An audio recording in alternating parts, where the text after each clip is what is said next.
Halloween Horror Nights 20, a huge milestone year. Clearly we're paying tribute to years of the past. What elements of the past years did you want to make sure showed up this year personally? Well, I have to say that the design team and the creative team that works on this event really love the event as much as our fans, and definitely your audience. And it was all about how do we spread it out? How do we make sure we're not paying attention to just the last 4 years here in Universal Studios?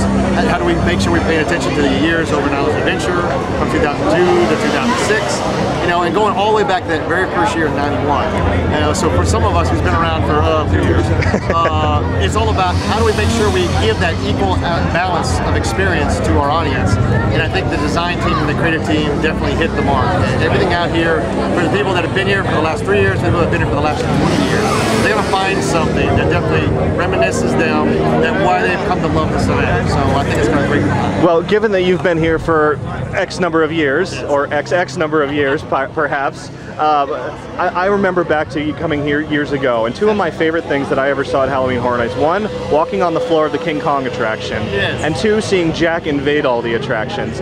Are we going to see any attractions in the future of Horror Nights again, or is the street really and the houses where the the future lies? Have you found that to be the right formula? It's a good question, because I think what you probably can say about what we do every year is we really try to test what we feel is great for this event. Experience different types of elements, from different types of scares, from houses to scare zones, to even shows. What's the right show format? 3 shows, 4 shows, street shows? Is it stadium shows? And attractions also is a part of that. Where do we put attractions? Do we put them in the mix as a major scare element? Do we make them as kind of just a cool little nod to the fans and our guests and put Jack, at the finale sequence of the disaster cue? Right. So for us, it really becomes, we're always kind of stirring up what I call the recipe for our horror. And sometimes we'll sprinkle a little bit of the attraction, and we'll sprinkle a little bit in the streets, and sometimes we'll do something different. So I don't think we don't look at it and say, no, we're not going to do that anymore. I think every year it really becomes when we sit down and look at what do we want to do different for this year? What do we want to do more exciting and more unique? It always becomes a piece that we go through and say, does it make sense for the theme? Does it make sense for the atmosphere and the mood? And if it doesn't, then it gets put back on the shelf and gets brought back out next year. So it definitely is a yearly process to make sure that we're really making the event, different every year. Right. Well, I mean, this overwhelming sound we're hearing now is obviously this massive fear element right here, and that's kind of a mixture. It's not really a scare zone so much as a street show that you can see a little bit. And I was personally surprised to see that fear was just kind of there. He's not necessarily a jump out and scare you element. Why did you decide to go with that aspect of this icon for this year? Well, fear, we always felt, is powerful. He can basically be in physical form for us this year. So for that standpoint, is that to see his power, to reminisce his power, to basically see what he controls with the minions around him. He has basically the 5 faces of fear, as we call them. From Jack, caretaker, usher, storyteller, and the director. But at the same time is that their true forms are the minions that basically are clinging to him. There are these 5 unique type of characters that represent also the 5 souls of our icons. And to show that and to show how they connect to fear, it actually is a very important story point for us. And also, it's all about fear is an element that has been hidden from you for the last number of weeks, for the last number of years. Right. So for us to be able to say that for you to truly experience fear, you have to face him. So to face him is you have to see him and experience him. So for us, that's why he kind of is showcased in this manner.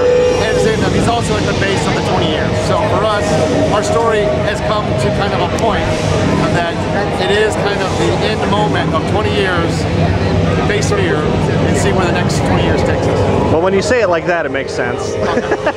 I think the average guest may not catch all of that coming in, yes, but they're certainly going to see this very impressive fire-ridden double X up there with this massive creature, yes, and I think they're going to react strongly to him.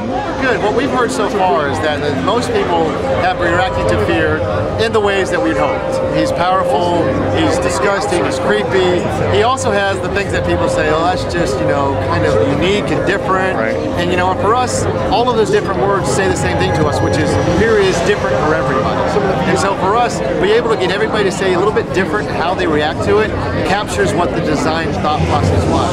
Is that it is, how do you make fear real and everybody feel like it is a part of them? So we think we're excited that it is helping. And if there's one thing you want the average guest to take home from Halloween Horror Nights 20, what would that be? The thing that we would say to take home would be this event has come a long way in this 20 years. But for us as designers, and definitely where we started this event, is that we're here at this point. It is kind of the crossroads.